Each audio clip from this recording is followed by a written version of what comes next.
नमस्कार, हेल्थ प्लसको आजको एपिसोडमा तपाईँहरूलाई हार्दिक स्वागत छ। म डाक्टर चन्द्र कार्की।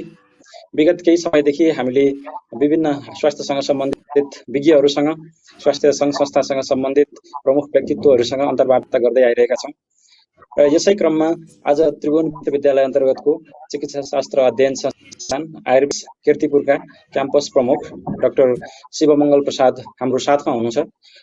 उहाँसँग हामीले चाहिँ नेपालमा आयुर्वेद शिक्षाका अवसरहरू, चुनौतीहरू, आयुर्वेद क्याम्पस शैक्षिक गतिविधिहरू, खास गरेर पछिल्लो समयमा यो विश्वव्यापी 19 को महामारी आइसके पछाडि विद्या पठन पाठनमा पर्न गएको प्रभाव, त्यहाँ कार्यरत इन्टर्न चिकित्सकहरूलाई पर्न गएको प्रभाव र एमडी रेजिडेन्टहरूलाई पर्न गएको प्रभाव लगायत आयुर्वेदमा भइरहेका शैक्षिक गतिविधिहरू, आगामी योजनाहरू, पछिल्लो चरणमा भएका सुधारका गतिविधिहरू र समग्रमा हामी भविष्यको लागि के कस्तो दृष्टिकोण रहेको छ क्याम्पस प्रमुखज्यूको भन्ने विषयमा आज हामी कुरा गर्न गएर यसको साथसाथै विश्वव्यापी कोभिड-19 को कारणले गर्दाखेरि आम नेपालीहरूलाई पर्न गएको जुन प्रभाव छ त्यससँग आयुर्वेद विज्ञ हुनुभएको नाताले उहाँ कुराकानी गर्नेछौँ र यसै क्रममा यो आयुर्वेद क्याम्पस कीर्तिपुर, आयुर्वेद चिकित्सा परिषद र आयुर्वेद तथा वैकल्पिक चिकित्सा विभागद्वारा जारी गरिएको पछिल्लो यो कोरोना रोकथाम सम्बन्धी गाइडलाइनसँग पनि हामी चर्चा गर्ने कोसिस गर्नेछौँ। त्योभन्दा पहिला म उहाँको थोरै पृष्ठभूमिको विषयमा कुरा गर्न चाहन्छु। उहाँ विषयगत विज्ञताको हिसाबले कौमार वृद्धको विशेषज्ञ हुनुहुन्छ। उहाँले चाहिँ यो जीवाजी युनिभर्सिटी ग्वालियरबाट BAMS अर्थात् bachelor in Ayurvedic medicine and surgery गर्नुभएको छ। यसको साथै बनारस हिन्दू विश्वविद्यालय, जसलाई हामीले चिन्ने बुझ्ने गर्छौँ, त्यहाँबाट उहाँले कौमार वृत्तीय विषयमा अर्थात् बालरोगको विषयमा उहाँले चाहिँ गर्नुभएको छ र विगत लामो समयदेखि उहाँ प्राध्यापन पेशामा संलग्न हुनुहुन्छ। चिकित्सकहरू आयुर्वेद उत्पादन गर्नको लागि उहाँको भूमि र विक्रम सम्वत 2054 सालदेखि उहाँ प्राध्यापनरत हुनुहुन्छ र 2075 सालदेखि उहाँ सहप्राध्यापकको रूपमा हुनुहुन्छ र विक्रम सम्वत 2074 सालदेखि क्याम्पस प्रमुखको भूमिकामा रहनु भएको छ र योभन्दा अगाडि उहाँले नेपाल संस्कृत विद्यालय अन्तर्गतको आयुर्वेद अध्ययन संस्थान, केन्द्रीय आयुर्वेद विद्यापीठमा आयुर्वेद अध्ययन संस्थानको सहायक डिनको रूपमा पनि उहाँले कार्य गरिसक्नु भएको, अनुभव हासिल गरिसक्नु भएको छ। 4 वर्षीय कार्यकाल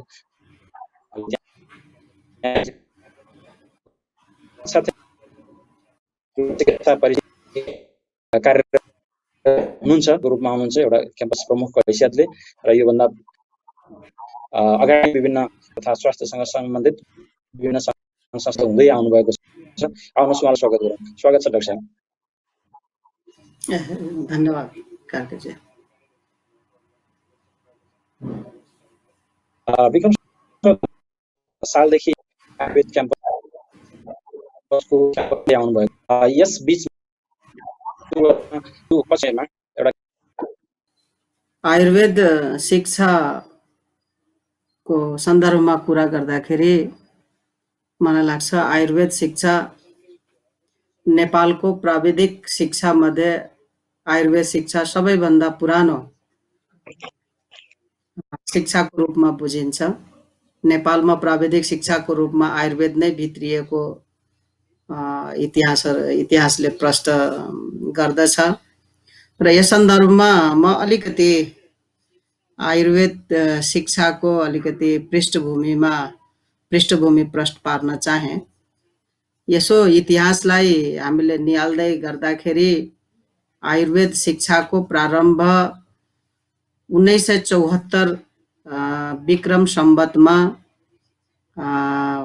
राणा प्रधानमन्त्री चन्द्र शमशेर जंग बहादुरले आयुर्वेद अध्ययनको लागि छात्रवृत्ति प्रदान गरी जयपुर राजकीय आयुर्वेद विद्यालयमा नेपाली छात्रहरू पठाएकोबाट देखिन्छ र उहाँहरू उताबाट अध्ययन गरेर नेपाल आइसकेपछि 1985 मा सर्वप्रथम पहिलो आयुर्वेद विद्यालय संस्कृत प्रधान पाठशाला रानी पोखरीमा स्थापना भई पठन पाठन सुरु भएको इतिहास हामीसँग उपलब्ध छ र सुरुमा आयुर्वेद शिक्षाको रूपमा हुँदाखेरि निम्न स्तर, मध्यम स्तर र उच्च स्तरका 3 स्तरका जनशक्तिहरू को पठन पाठन सुरु भएको देखिन्छ। त्यसमा निम्न स्तरीय जनशक्तिमा हामी वैद्य विनोद, मध्यम स्तरीय वैद्य भूषण र वैद्य रत्नका नामले प्रारम्भ भएको थियो र जो कि पछि आयुर्वेद मध्यमा आयुर्वेद शास्त्री आयुर्वेद आचार्यको रूपमा रूपान्तरित भयो र यो चाहिँ 1994 मा त्यो रानी पोखरीबाट अहिलेको नरदेवी अस्पताल भएको ठाउँमा स्थानान्तरण भई आयुर्वेद महाविद्यालयको रूपमा सुरु भएको देखिन्छ र त्रिभुवन विश्वविद्यालय अन्तर्गत 2029 सालमा 1972 मा चिकित्सा शास्त्र अध्ययन संस्थानको स्थापना भएपछि आयुर्वेद क्याम्पसको रूपमा चिकित्सा शास्त्र अध्ययन संस्थानको आङ्गिक क्याम्पसको रूपमा त्यही आफ्नो यथावत स्थानमै नरदेवीमै आयुर्वेद को अध्ययन अध्यापन त्रिभुवन विश्वविद्यालय अन्तर्गत रहेर सुरु भएको देखिन्छ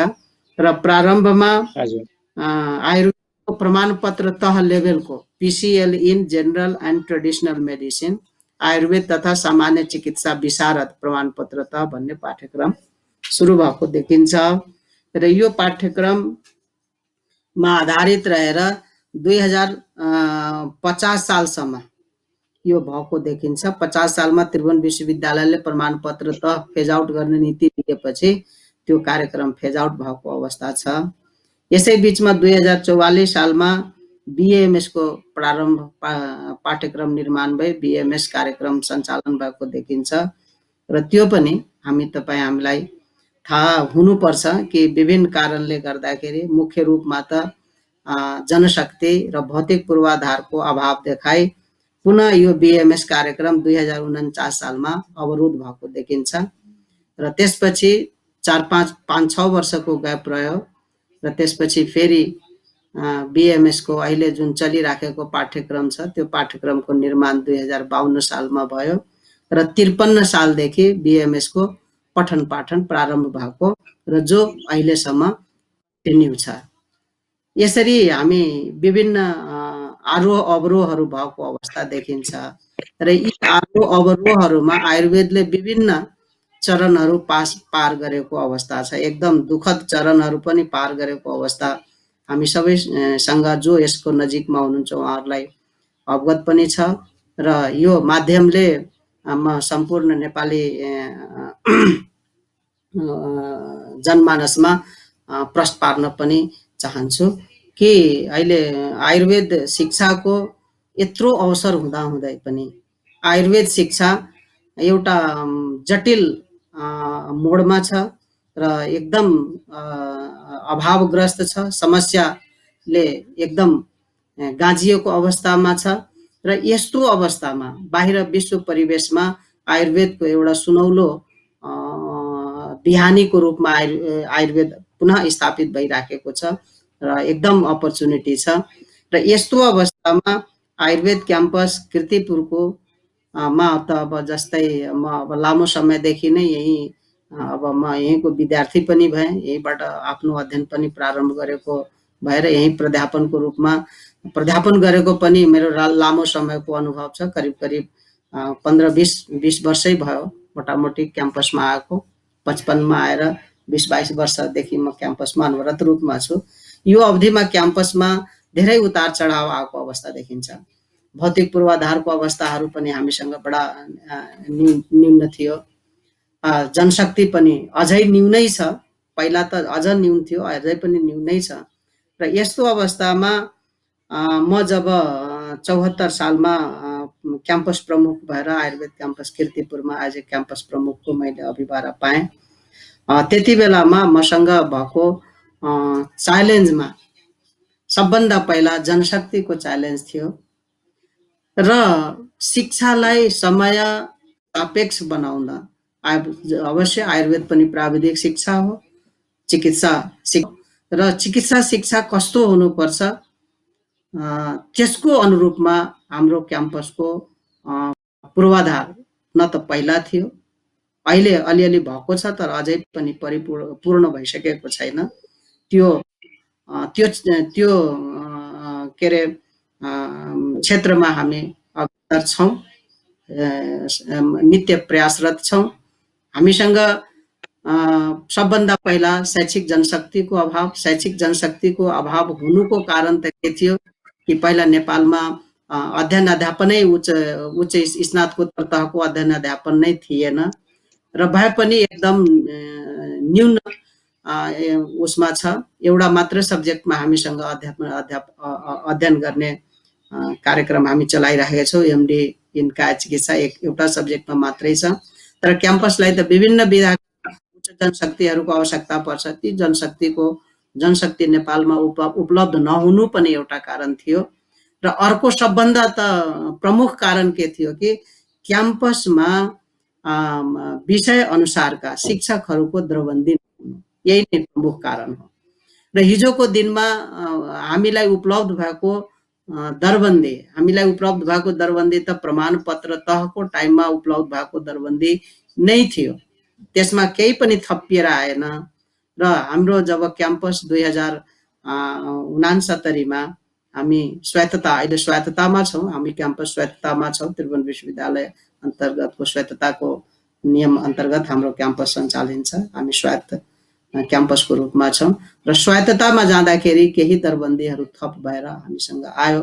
त्यो पनि एकदम न्यून नपुग दरबन्दीहरू छ र दरबन्दी थपिएका दरबन्दीहरूमा पनि टिचरहरू अपोइन्टमेन्ट भएन। त्यो अवस्थामा अब केही समय गतिले होला, काल गतिले हुन नसकेको, म्यान पावरको उपलब्धता पनि नभएको अवस्था हुन सक्छ। तर म जब क्याम्पस प्रमुख भएर आएँ, मसँग अलि जे रिक्त दरबन्दी थियो क्याम्पसमा, जो एकदम आवश्यक थियो, त्यतातर्फ हामीले प्रयास गर्यौँ र केही हामीसँग रिक्त भएका दरबन्दीहरूमा हामी करारको रूपमा टिचरहरू उपलब्ध नियुक्त गर्ने काम हामी प्रारम्भमै गर्यौँ र त्यही बेला 7 वटा विभिन्न विधाका टिचरहरू हामी करारमा पनि राख्यौँ र त्यही बेला संयोगवश सेवा आयोग पनि खुलेको अवस्था थियो र हामीले सेवा आयोगलाई पनि हामी रिक्वेस्ट गरेर हामी सेवा आयोगमा थाई दरबन्दीको रूपमा पनि हामी आवश्यक हस्पिटललाई पनि ध्यान दिएर हामीले विभिन्न 9 वटा विधाको विभिन्न तहको म्यान पावरको लागि हामीले एक्सरसाइज गरेर विज्ञापनको लागि हामी रिक्वेस्ट गर्यौँ सेवा आयोगलाई विभिन्न माध्यमद्वारा र हामी त्यो भएपछि विज्ञापन भइसकेको छ, जसमा एउटा प्रोफेसर एउटा रिडरको विज्ञापन भएको थियो र विभिन्न जस्तै मौलिक सिद्धान्त, जेनरल आयुर्वेदका 2टा सिट थियो हामीसँग रिक्त, त्यो हामी पठायौँ। त्यसपछि तपाईको रसशास्त्र एवं भैषज्य कल्पनाको, आयुर्वेद फार्मेसीको, योगको, स्वास्थ्यवृत्तको, रेडियोलोजीको हामी हस्पिटललाई पनि ध्यान दिएर हामी गरेको थियौँ। त यसरी हाम्रो यो सबै विज्ञापित भइसकेको छ र यो पठन पाठनलाई सुचारू गर्न हाम्रो क्लास पनि एकदम रेगुलर भइराखेको थिएन र यी म्यान पावरहरूको रिक्रुटमेन्ट एपोइन्टमेन्ट पश्चात पठन पाठन पनि सुचारू रूपले हुन थाल्यो। र अर्को के थियो कि अहिलेको समय सापेक्ष हाम्रो क्लासरुमको क्यापेसिटी, लाइब्रेरीको क्यापेसिटी, यो सबलाई इन्हान्स गर्ने हामी गयौँ। हामी लाइब्रेरीलाई डिजिटल लाइब्रेरीको रूपमा एकदम कम्फर्टेबल रूपमा हामीले छुट्टै रिडिङ रुमहरू फर स्टाफ एन्ड के भन्छ स्टुडेन्ट र फ्याकल्टीको लागि छुट्टै गरेर आइटी सेक्सन हामी गऱ्यौँ लाइब्रेरीमा र क्याम्पसको बजेटले भ्याए अनुसार र विद्यार्थीहरूको के भन्छ डिमान्ड र फ्याकल्टिजहरूको रिकमेन्डेसनको उसमा हामीले बुकहरू पनि थप्ने काम गर्यौँ, लाइब्रेरीलाई राम्रोसँग रिनोभेट गर्यौँ। त्यसपछि सेमिनार हलहरूको पनि रिनोभेसन गर्यौँ। क्याम्पसमा एउटा पनि व्यवस्थित सेमिनार हल थिएन र हामी धन्वन्तरी हल जो पहिलादेखि नै थियो त्यसलाई रिनोभेट गरेर हामी एकदम अहिलेको टेक्नोलोजीले गरेर हामी एउटा 100 क्यापेसिटीको एउटा सेमिनार हल बनायौँ। त्यसपछि सबै क्लासरुमहरूको हामी एक्सपान्सन र स्ट्यान्डर्डिङ गर्यौँ। सबै क्लासरुममा प्रोजेक्टर इन्स्टल गर्यौँ नेट फेसिलिटी प्रोभाइड गर्यौँ। पहिला क्याम्पसमा नेटै पनि थिएन र अहिले हाम्रो 24 आवर नेट छ, सबै डिपार्टमेन्टमा सबै क्लासमा हामीले गर्यौँ। त्यसपछि हामी अर्को हाम्रो टटकारो थियो कि जब क्लासहरू रेगुलर हुन थाल्यो त्यसपछि विद्यार्थीहरूको पनि विभिन्न किसिमको डिमान्ड आउन थाल्यो। त्यो अनुसारले हामी बिस्तारै कलेजको साधन स्रोतले भ्याउँदासम्म हामी बिस्तारै गर्दै गयौँ। म आउँदाखेरि हामीसँग बोइज होस्टल मात्रै थियो र त्यो बोइज होस्टल पनि बडा अव्यवस्थित अवस्थाको थियो, घरपट्टिहरूको कचकच थियो। त्यसलाई पनि फेरि रिटेन्डर गरेर व्यवस्थित गरे र अहिले हामीसँग 40 क्षमताको बोइज होस्टल छ। त्यस्तै यो एकदम लामो समयदेखि गर्ल्स होस्टलको डिमान्ड थियो र त्यो गर्ल्स होस्टललाई पनि अहिले हामी 25 शैय्याको 25 बेडको गर्ल्स होस्टल पनि हामी रेन्टमा सञ्चालन गरिरहेका छौँ र हामी विद्यार्थीहरूलाई हाम्रो क्षमता र स्रोतले भ्याएसम्म व्यवस्थित गरेका छौँ। त्यसपछि हाम्रो विद्यार्थीहरूकै डिमान्ड थियो कि हाम्रो सिलेबस 52 सालमा बनेको पाठ्यक्रम अहिलेसम्म पनि रिभाइज भएको थिएन। अब के कारणले भएको थिएन अब त्यतातर्फ म जान चाहन्न, तर म आइसकेपछि म क्याम्पस प्रमुखको रूपमा आइसकेपछि पाठ्यक्रम परिमार्जनको कार्यलाई पनि एकदम प्राथमिकतामा दिएर मैले प्राथमिकताका साथ पाठ्यक्रम परिमार्जनको कामलाई अगाडि बढाएँ र यसको लागि म अहिलेको डिन चिकित्सा शास्त्र अध्ययन संस्थानको डिन प्रोफेसर जगदीश प्रसाद अग्रवाल लाई म यही कार्यक्रमको माध्यमबाट पनि उहाँलाई धेरै धेरै धन्यवाद र उहाँप्रति आभार पनि प्रकट गर्न चाहन्छु कि उहाँको एकदम हामीले राम्रो उहाँको सहयोग र साथ पायौँ र उहाँको तत्परतामा मेरै संयोजकत्वमा कार्य समिति गठन भयो 76 सालमा र हामीले त्यो अनुसार विभिन्न आरोह अवरोहहरू पार गर्दै अहिले भर्खरै लकडाउनमा पनि हामीले ती कामलाई पूर्णता दिएर हामी सिलेबस परिमार्जनको काम पूर्णता दिएर मैले अस्ति नै के भन्छ चिकित्सा शिक्षा उसमा मैले सब्मिट गरिसकेँ र त्यहाँ पनि सिडिसीबाट हाम्रो सिलेबस पास भइसकेको छ र अब अरू केही चरणहरू बाँकी छ। स्ट्यान्डिङ कमिटीमा जान्छ, प्राइभेट कमिटीमा जान्छ, त्यहाँबाट पास हुन्छ र म पूर्ण विश्वस्त र आशावादी पनि छु कि अर्को वर्षदेखि हाम्रो परिमार्जित सिलेबस के भन्छ हामी सञ्चालनमा ल्याउन सक्छौँ। त्यही तयारीको अनुसारमा गइराखेको छौँ र यो हामीलाई थाहा छ कि सिलेबस समय सापेक्ष र युगानुरूप भएन भने त्यो अनुसारको जनशक्ति बाहिर हामी ल्याउन सक्दैनौँ। आयुर्वेद हाम्रो जुन टिचिङ सिस्टम थियो, ट्रेडिसनल सिस्टमको टिचिङ सिस्टम थियो, त्यसकारण यो आयुर्वेदका डाक्टरहरूमा हुनुपर्ने दक्षता, चिकित्सकहरूमा हुनुपर्ने दक्षता, कम्पिटेन्सी, रियाबिलिटी, भ्यालिडिटीहरूको समस्या जुन आइराखेको हुन्छ त्यो चाहिँ अब यो सिलेबसले पुरा गर्छ जस्तो हामीले विश्वास लिएका छौँ र अहिलेको जुन समयानुकूल एकदम रिसर्चको एकदम समय छ, रिसर्च बिना रिसर्चको केही हुँदैन जस्तो हाम्रो अहिलेको मान्यता छ र एजुकेसनमा त रिसर्चको नितान्त आवश्यकता हुन्छ र त्यहीलाई मध्यनजर गरेर हामीले ग्रेजुएट लेभलमै मलाई लाग्छ चिकित्सा शास्त्र अध्ययन संस्थानमा हामी एउटा नमुना नै हुन्छौँ होला आयुर्वेदमा। अहिले एमबिबिएसमा पनि रिसर्च सब्जेक्ट छैन, तर हामीले बिएमएसमा रिसर्च सब्जेक्ट नै हामीले छुट्टै इन्डोर्स गरेका छौँ र केही नयाँ विषयहरू पनि हाम्रो सिलेबसमा आएको छ, जस्तै पञ्चकर्मलाई छुट्टै विधाको रूपमा हामी इस्टाब्लिस गरेका छौँ, छुट्टै सब्जेक्टको रूपमा यो सिलेबसमा गरेका छौँ र यी सब हामीलाई किनभने घुमाइफिराइ समकक्षता रिकोग्निसन पनि लिनुपर्ने हुन्छ, त्यसलाई पनि हामीले ध्यानमा दिएर अहिले सिसिआइएम सेन्ट्रल काउन्सिल अफ मेडिसिनको जुन सिलेबस छ त्यसको परिधिमा पनि रहेर र हाम्रो देशको परिधिमा हाम्रो देशको निड एन्ड के भन्छ नेसेसिटीको आधारमा बसेर हामीले सिलेबसलाई परिमार्जनका काम गरेका छौँ। न्यू टेक्निक्स एन्ड टेक्नोलोजीहरू इन्डोर्स गरेका छौँ। यसरी यसमा यी हाम्रो उपलब्धिका कुराहरू भए हैन। हजुर हजुर, यसमा चाहिँ हामीले जस्तो यी उपलब्धिका कुराहरू गर्नुभयो हजुरले, तर अझै पनि धेरै समस्याहरू रहेको भन्ने कुरा त्यहाँ अध्ययनरत विद्यार्थीहरूको प्रतिक्रियाबाट पनि हामीले पाउँछौँ। जस्तै हाम्रो चाहिँ नेपाल आयुर्वेद चिकित्सा परिषद अनुसार चाहिँ 51 जना चाहिँ टिचरहरू, उपप्राध्यापक, सहप्राध्यापक, प्राध्यापकहरू जम्मा 51 जना जनशक्तिको आवश्यकता हुनु पर्नेमा, परिपूर्ति हुनुपर्नेमा त्यो अनुसार हुन सकिरहेको छैन। र खास गरेर विभिन्न किसिमका चाहिँ विषयविज्ञहरू चाहिँ भारतबाट अध्ययन गरेर आइरहेका र उनीहरू कतिपय अवस्थामा बेरोजगार एकातिर सानातिना क्लिनिकल सम्पन्न भएको स्थितितिर चाहिँ विश्वविद्यालय अन्तर्गतको क्याम्पसमा कतिपय डिपार्टमेन्टहरू 1 जना 2 जना मात्रै जनशक्ति भएको, कतिपय खाली रहेको स्थिति देखिन्छ। यसमा चाहिँ त्यो परिपूर्ति गर्ने प्रक्रिया किन अगाडि बढ्न सकिरहेको छैन, अथवा हाम्रो ठ्याक्कैको अवस्था के हो र त्यसमा परिपूर्ति गर्नको लागि किन कठिनाइहरू भइरहेको छ?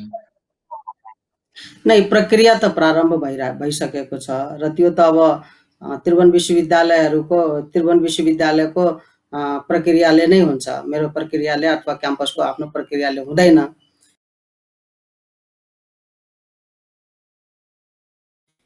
प्रमाणपत्र त कार्यक्रम चल्दादेखि जति मन पावर थियो त्यति नै जनशक्तिको दरबन्दी छ हामीसँग।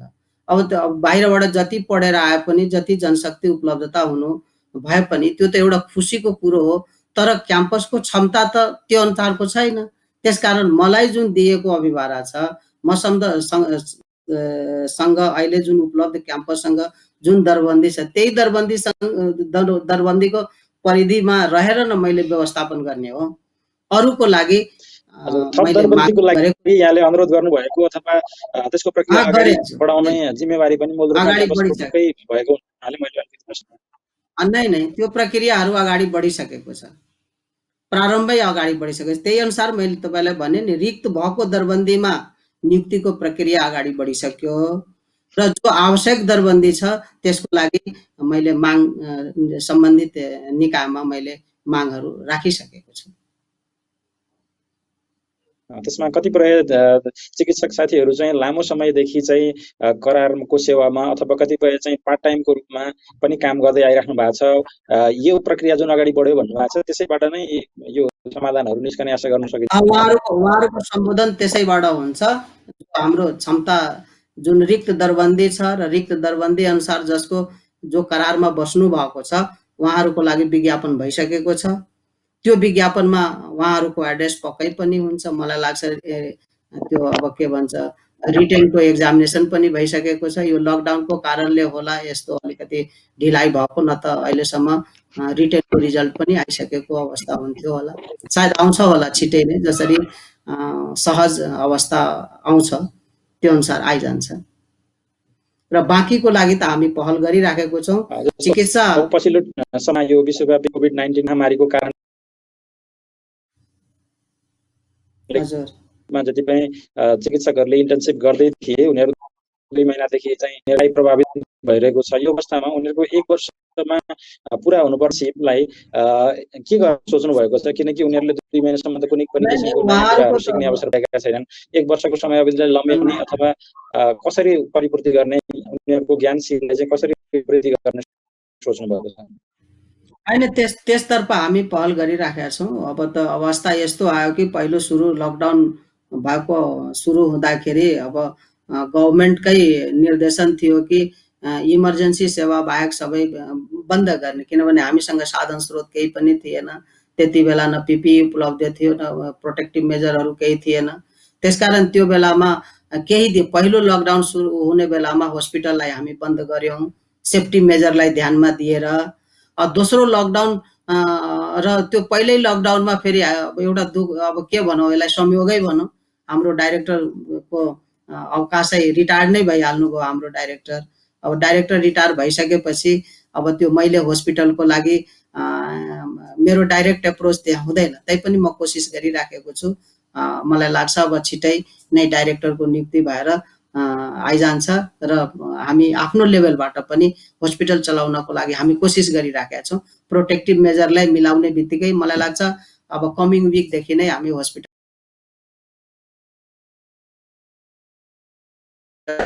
सञ्चालनमा ल्याउने यसै बिचमा हामी त्यो छलफल भएको छ, सायद हामी छिटै नै सञ्चालनमा ल्याउँछौँ हस्पिटललाई।